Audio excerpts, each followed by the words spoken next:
সুধী দর্শক শ্রোতা, আসসালামু আলাইকুম। মেজর জিল্লুর রহমান ভয়েসে আপনাদের স্বাগত। অন্তর্বর্তীকালীন সরকার দায়িত্ব গ্রহণের পর ধীরে ধীরে অস্থিরতার পরিবেশ স্থিরতার দিকে এগোচ্ছিল। দেশের দীর্ঘদিনের পঞ্জীভূত অনেক সমস্যা এই সরকার আপ্রাণ চেষ্টা করছিল সমাধান করার জন্য। ঠিক একটা পর্যায়ে যাওয়ার জন্য যখন সকল দল, রাজনৈতিক নেতৃবৃন্দ নির্বাচনমুখী হচ্ছে, তখনই গতকালকে আমার মনে হলো যে প্রাক্তন প্রধানমন্ত্রী শেখ হাসিনা কি উদ্দেশ্যে, কেন, কি লক্ষ্য নিয়ে ছাত্রলীগের উদ্দেশ্যে অনলাইনে কথা বলার ইচ্ছা প্রকাশ করলেন আর কথা বলতে হলো। আমার তো মনে হলো হয় দেশের মধ্যে একটা গোলযোগ সৃষ্টি করা, হয় দেশকে অস্থিতিশীল রাখা, যাতে বিদেশি কোনো শক্তির কাছে দেশটা মাথা নত করে থাকে, অথবা উদ্দেশ্যহীন লক্ষ্যহীনভাবে যা মনে আসছে তার ছাত্রলীগ ইতিমধ্যেই তাদেরকে ব্যান করা হয়েছে, তাদের উদ্দেশ্যে রাজনৈতিক বক্তব্য কেন দিবেন? তিনি দীর্ঘদিন রাজনীতি করেছেন, তিনি কি জানেন না? প্রধানমন্ত্রী ছিলেন, তিনি আইন জানেন, তিনি বিধিবিধান সম্পর্কে অত্যন্ত অকেভল। তিনি কেন এই পরিস্থিতিতে বক্তব্য বিবৃতি অনলাইনে এসে দিতে গেলেন? এটা নিয়ে কিন্তু ভাববার বিষয়। এখন তিনি যে বক্তব্য রেখেছে তাতে মনে হচ্ছে উনি বলছেন যে সব ক্ষোভ আক্রোশ আমার প্রতি কেন? আপনার প্রতিই তো সব ক্ষোভ আক্রোশ হবে, কারণ দীর্ঘ 16-18টি বছর আপনি এই দেশের মানুষের উপরে যে জুলুম, অত্যাচার, নিপীড়নের স্টিমরা চালিয়েছেন, খুন, গুম, মিথ্যা মামলা, হয়রানি, রাহাজানি, এমন কিছু নাই যা মানুষকে সর্বশান্ত করার জন্য করা যায়, সবকিছুই আপনি করেছেন। আজকে আপনার পর কেন মানুষ ক্ষিপ্ত হবে না? আপনার দলবল বলছেন, দল ছিল, দলের কথা কোনোদিন আপনি শুনেছেন? আপনি তো কুর্নিশ দেওয়া কোমর ভাঙা লোক পছন্দ করতেন। আপনি যে একটা অর্ধশিক্ষিত, দেশ পরিচালনার জন্য অযোগ্য, অদক্ষ এবং সর্বোপরি অনভিজ্ঞ একজন ব্যক্তি, আপনাকে সামনে এই দল এনেছিল ঐক্যের প্রতীক হিসেবে। আপনি তো রাজনীতিক না, আপনি প্রধানমন্ত্রী হওয়ার কোনো যোগ্যতাই রাখেন না। তার প্রমাণ আজকে নিজেই বলছেন যে আমি সেখানে বসেছিলাম, আমাকে তারা টাকা কামাই করার মেশিন হিসেবে ব্যবহার করেছে। কারা করেছে? আপনি বলেছেন আপনার দলীয় নেতা, আপনার মন্ত্রী, আপনার আইজিপি বেনজিরের কথা বলেছেন। 50,000 টাকার চাকরি করে 20,000 কোটি টাকা কি করে বানালো?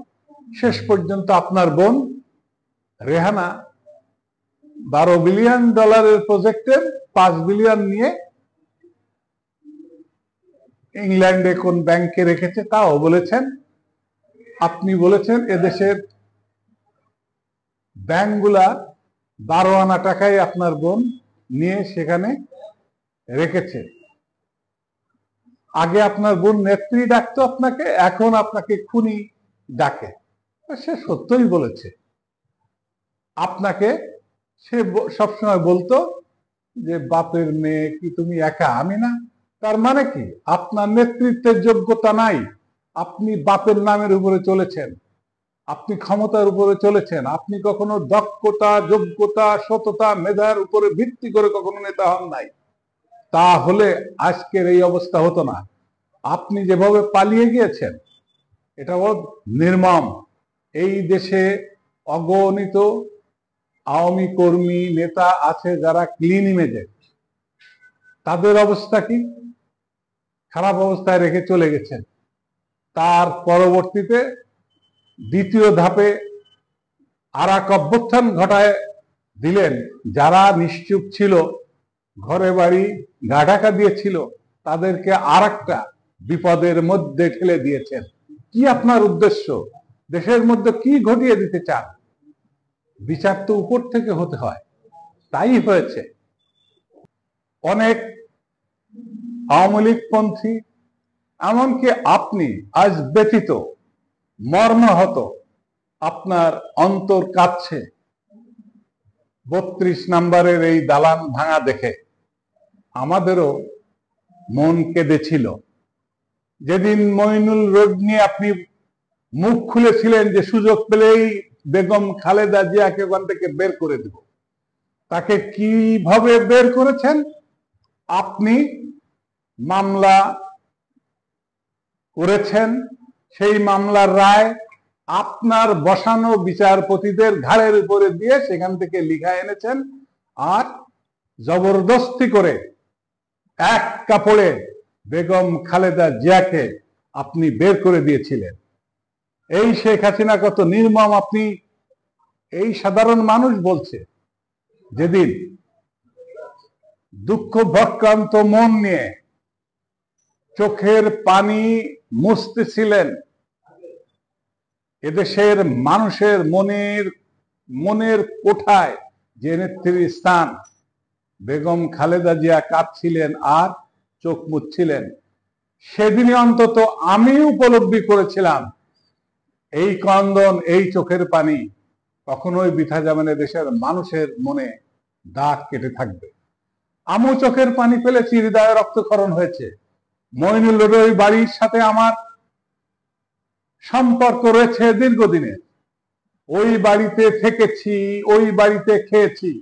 ম্যাডাম যে রুমে থাকতেন, সেই রুমের সর্বদক্ষিণের যে রুমটা, সেই রুমের সঙ্গে আমার আত্মিক একটা সম্পর্ক গড়ে উঠেছিল। আজকের মেজাজ জিল্লু আমি বলছি, যেদিন ম্যাডামকে বিভিন্ন রকম অপবাদ দিয়ে, কি কোথায় কোন রঙিন পানির বোতলের কথা বলেছেন, কত রকমের কিচ্ছা কাহিনী বানোয়াট কথা বলে, কই আপনি কি সুবিধা করতে পেরেছেন?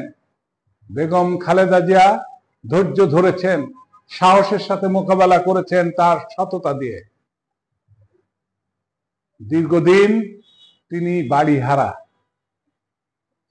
তিনি তার কোনো বাহিনী দিয়ে নয়, বেগম খালেদা জিয়া দল দিয়ে নয়, নিজে স্বেচ্ছায় কোনো আদালত দিয়ে নয়, 32 নম্বরের যে বাড়িটা আজকে ঐতিহাসিক বাড়ি গুড়িয়ে দেওয়া হলো, সেটা এই দেশের জনগণ, ছাত্র জনতা স্বতঃস্ফূর্তভাবে যে সেখানে গুড়িয়ে দিয়েছে। কিন্তু বেগম খালেদা জিয়ার বাড়িটা আপনি জিজ্ঞাসার জন্য ভেঙে সেখানে 12 তলা 14 তলা উঠিয়েছেন। তাতে কিছু হয় নাই, কিন্তু বিচারটা কেমন দেখুন। আজকে এই অবস্থা কেন? সবকিছুর জন্য আজ শেখ হাসিনা, আপনি বলছেন যে আমার বোন, আমার ছেলে, আমার মেয়ে, আমাকে কেউ গাইড করে না। আপনাকে কেউ গাইড করবে না কেন? আপনার বোন টাকা নিয়ে গেছে, দয়া করে আপনার বোনকে বলুন ওই ইংল্যান্ডে যে টাকাগুলা নিয়েছে প্রজেক্টের আর ব্যাংকে, সে টাকাগুলা দেশে ফেরত দিতে। আপনি আপনার সন্তান সজীবকে বলেন যে সজীব সাহেব, যে টাকা পয়সা বিভিন্ন জায়গা থেকে টেনে নিয়েছে সেগুলা বাংলাদেশের মানুষের সম্পদ, বাংলাদেশে পাঠিয়ে দাও। আপনি যে অন্যায় করেছেন, যে জুলুম করেছেন, এদেশের মানুষের প্রতি যে অবিচার করেছেন, আপনি কখনো দেশের মানুষকে মানুষ মনে করেন নাই। কতকগুলা চাটুকার চতুর্দিকে বেষ্টিত করে রেখেছিলেন, তারাই ঘাও ঘাও করত, আর আপনি যাতে খুশি হন সেই কথাই বলে বলে এই পরিস্থিতি এনে দিয়েছে। আপনি পালায়ন করে এই দল আওয়ামী লীগ বলা হয় গণতান্ত্রিক দল, সেই দলটাকে ধ্বংস করে দিয়েছেন।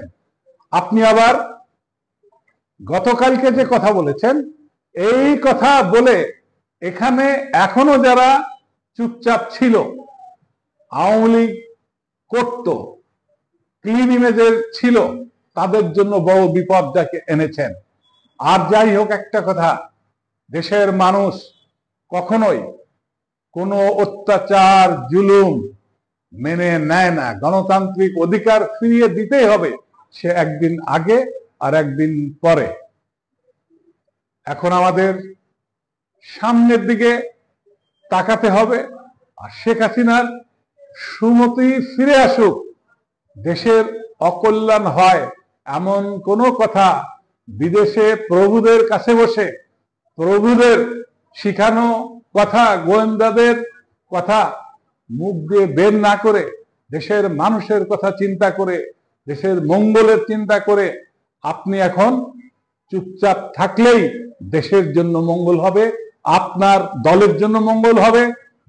দলের নিবেদিত যারা ছিল, যারা সৎ ছিল, তারা অন্তত সহি সালামতে থাকতে পারবে। আপনি ছাত্র জনতার প্রতি আর কোন রকমের আক্রোশ সৃষ্টি হয় এমন পদক্ষেপ নিয়েন না। আহতরা এখনো হাসপাতালে কাতরাচ্ছে, পঙ্গুরা খুঁড়িয়ে খুঁড়িয়ে চলছে। যেসব পরিবার সন্তান হারিয়েছে, সেসব পরিবারে আয় রোজগার করার মানুষ নাই, তারা অনাহারেও জীবন চালায়। এই অবস্থার মধ্য দিয়ে আহতরা দুদিন আগেও তাদের সুচিকিৎসা, তাদের পুনর্বাসনের জন্য আন্দোলন করেছে।